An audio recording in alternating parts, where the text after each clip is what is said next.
औज़ुबिल्लाहिमिनश्शैतानिर्रजीम बिस्मिल्लाहिर्रहमानिर्रहीम। अस्सलाम वालेकुम व्यूअर्स, उम्मीद करता हूँ सब खैरियत से होंगे। अल्लाह के हुक्म से मैं भी बिल्कुल ठीक-ठाक हूँ। आज हम बनाने लगे हैं चना पुलाव। बहुत ही मज़े का, बहुत अलग तरीके से बनाना बताऊँगी आपको मैं। देगी स्टाइल में हम बनाएंगे। इसमें कौन कौन सी चीज़ें हम कितनी कितनी शामिल करेंगे, तो वीडियो अपने एंड तक देखनी है। और इसके अलावा अगर आपने मेरे चैनल को सब्सक्राइब नहीं किया हुआ तो प्लीज़ लाइक और सब्सक्राइब करना ना भूलें। तो चलिए अपनी वीडियो स्टार्ट करते हैं। सबसे पहले आपने एक देचकी ले लेनी है, ठीक है। इसमें आधा कप आपने ऑयल डालना है। ऑयल डालने के बाद इसको अच्छी तरह से गर्म करेंगे। आप चाहें तो इसमें घी भी शामिल कर सकते हैं। 3 अदद मैंने प्याज लिए थे। प्याज को मैंने इस तरह स्लाइस में काट लिया है। जैसे ही ऑयल गर्म हो जाएगा तो मैं इसमें शामिल कर दूँगी प्याज, ठीक है। मैंने जो 3 अदद प्याज लिए थे वो दरमियानी साइज़ के लिए थे। अगर आपके पास बड़े वाले हैं तो आप 2 अदद भी इस्तेमाल कर सकते हैं। अच्छी तरह से आपने इसको ब्राउन करना है जी। तो ये देखें, क्या नाम है, अच्छी तरह से ये ब्राउन हो जाएंगे। इसका कलर चेंज होना स्टार्ट हो गया था, ये पिंक पिंक सॉफ्ट हो गए थे। अब इसका वेट करूँगी मैं तकरीबन 5 से 6 मिनट। जी। तो ये देखें, कलर ब्राउन हो गया था, लाइट लाइट ब्राउन होना स्टार्ट हो गया था, लेकिन इसको हम थोड़ा सा और ब्राउन करेंगे। तो ये अच्छी तरह से ब्राउन हो गया जिस तरह मुझे चाहिए। आप चाहें तो प्याज जो ब्राउन करके बाद में ऊपर से भी डाल सकते हैं। तो अब मैं इसमें डाल दूँगी अदरक लहसुन का पेस्ट। लहसुन का पेस्ट एक चम्मच मैंने अदरक का पेस्ट और 1 चम्मच लहसुन का पेस्ट लिया था। इन दोनों को मिक्स कर दिया है। ये हम डाल देंगे और अच्छी तरह से इसको मिक्स करेंगे कि लहसुन और अदरक की जब तक खुशबू नहीं आती हम इसको फ्राई करेंगे। जी। तो इनका कलर चेंज होने तक अब मैं इसमें थोड़े से शामिल कर दूँगी साबुत गरम मसाले, ठीक है। साबुत गरम मसाले में मैंने क्या-क्या लिया था मैं आपको दिखा देती हूँ। 2 बड़ी इलायची शामिल की है मैंने। इसके अलावा 2 तेज़पात के पत्ते शामिल करेंगे हम और 1 दालचीनी का टुकड़ा इस्तेमाल करेंगे। जी। ये डालने के बाद आपने अच्छी तरह से इसको मिक्स करना है। इन सब तमाम चीज़ों जैसे ही खुशबू आ जाएगी तो हम इसमें टमाटर शामिल कर देंगे। टमाटर मैंने लिए थे तकरीबन 3 अदद बड़े-बड़े टमाटर लिए। 3 अदद टमाटर है, अभी मैं इसमें शामिल कर दूँगी। अगर आपके पास दरमियानी साइज़ के हैं तो आप 4 भी शामिल कर सकते हैं और अगर आपके पास बहुत बड़े हैं तो आप 2 इसमें शामिल कर दें, ठीक है। टमाटर को अच्छी तरह से मैं इसमें मिक्स करूँगी कि टमाटर सॉफ्ट हो जाएँ। टमाटर इसके साथ-साथ जैसे ही ये इसमें सॉफ्ट हो जाएँगे तो फिर हम इसमें कुछ मसाले शामिल करेंगे। कुछ पिसे हुए मसाले हैं और कुछ साबुत मसाले जो मैंने पीस लिए थे। तो इसके साथ आपने टमाटर में पानी वगैरह शामिल नहीं करना क्योंकि टमाटर पानी छोड़ेंगे और इसी से ये अच्छी तरह से सॉफ्ट हो जाएंगे। मसाला आपने अच्छी तरह से तैयार कर लेना है कि आपके चावल में टमाटर वगैरह बिल्कुल भी नज़र नहीं आए। तो चलो मैं आपको बता देती हूँ, मैंने लिया था ज़ीरा, ज़ीरे को मैंने कूट लिया है। इसके अलावा नमक लिया है, धनिया लिया था, धनिया को भी मैंने दरदरा सा कूट लिया है। बिरयानी मसाला है मेरे पास, थोड़ी सी हल्दी है और कुटी हुई मिर्ची हैं। इसमें हम पिसी हुई लाल मिर्च का इस्तेमाल नहीं करेंगे क्योंकि मैं बिरयानी मसाला 2 चम्मच भर के डाल रही थी। तो टमाटर काफ़ी हद तक सॉफ्ट हो गए थे। अब मैं इसमें जितना भी मसाला हमने डाला हुआ है वो हम इसमें शामिल कर देंगे और मसाले की अच्छी तरह से भुनाई करेंगे। मसाला आपने बहुत ही अच्छी तरह से बना देना है। मैं आपको फिर से बता दूँ कि मसाला आपने सही अच्छी तरह से पकाना है कि इसकी खुशबू भी आ जाए और ये सारी चीज़ें अच्छी तरह से मिक्स हो जाएँ।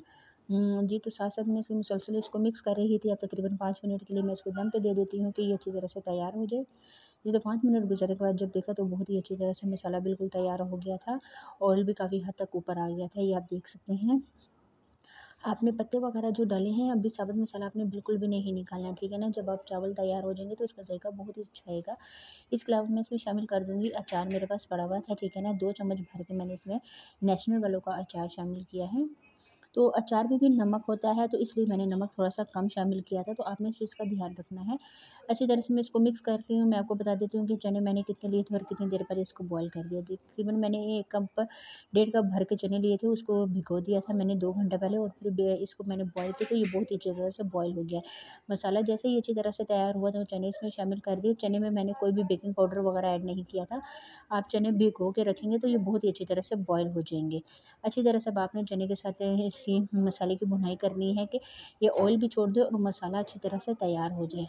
जब तक आपका मसाला अच्छी तरह से तैयार नहीं होगा आपके चावल बिल्कुल भी अच्छे नहीं बनेंगे। इस चीज़ का आपने बिल्कुल ध्यान रखना है कि सारी चीज़ों को आपने मिक्स करना है कि इस तरह हो जाए कि जिस तरह आपने पिसी हुई चीज़ें इसमें शामिल की हैं। तकरीबन 6 से 7 मिनट आपने मुसलसल इसकी भुनाई करनी है कि ये ऑयल छोड़ दे। ये तकरीबन ये देखें 6 से 7 मिनट लगे मुझे अच्छी तरह से चने भुनते हुए, तो बहुत ही अच्छी तरह से हो गए थे और खुशबू भी बहुत ही मज़े की आ रही थी। जो मैंने मसाले वगैरह इसमें शामिल किए थे, मैं आपको बता देती हूँ पानी। ये वाला जो ग्लास है, ये तकरीबन मैंने 3 ग्लास चावल लिए थे और उसको 25 मिनट पहले भिगो दिया था। इस हिसाब से मैं इसमें शामिल कर दूँगी, 5 ग्लास पानी शामिल करूँगी, क्योंकि मैंने 25 मिनट पहले चावल भिगोए हुए थे। तो अच्छी तरह से अब चावल जब तक पानी का बॉयल आएगा, तो मैं आपको बता देती हूँ कि मैंने चावल कौन से लिए हैं। तो ये देखें, चावल मैंने अच्छे वाले इस्तेमाल किए हैं। तो अब मैंने इसको 20 से 25 मिनट पहले भिगो दिए थे।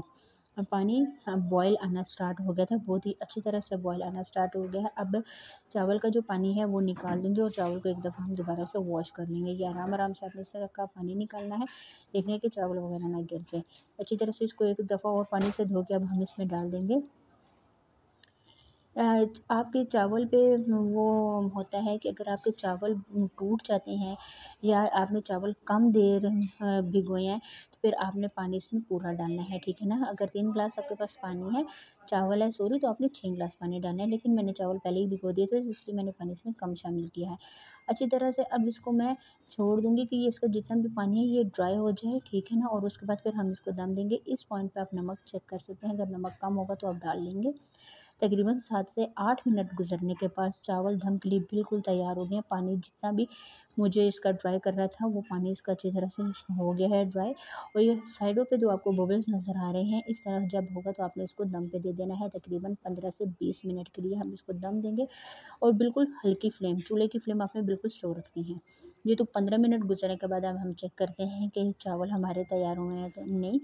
जी, तो ये देखिए बिल्कुल चावल एक-एक चावल बिखरा हुआ है, माशाल्लाह से बहुत ही अच्छी खुशबू आ रही थी और बिल्कुल अच्छी तरह से तैयार हो गए थे। 15 मिनट मैंने जो इसको दम दिया, इसके अलावा मुझे दम देने की ज़रूरत नहीं पड़ी, चूल्हे की फ्लेम मैंने ऑफ़ कर दी थी।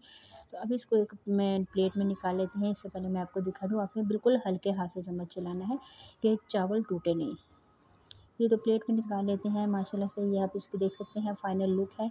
बहुत ही खूबसूरत, बहुत ही प्यारे और बहुत ही मज़ेदार ये लग रहे थे। आपने ये रेसिपी ज़रूर ट्राई करनी है, ट्राई करके आपने मुझे बताना है कि आज की मैंने ये जो स्पेशल रेसिपी बनाई है आपको कैसी लगी। आज के लिए इतना ही, इंशाल्लाह नेक्स्ट वीडियो में मुलाकात होगी, तब तक के लिए मुझे दीजिए इजाज़त। अल्लाह हाफ़िज़।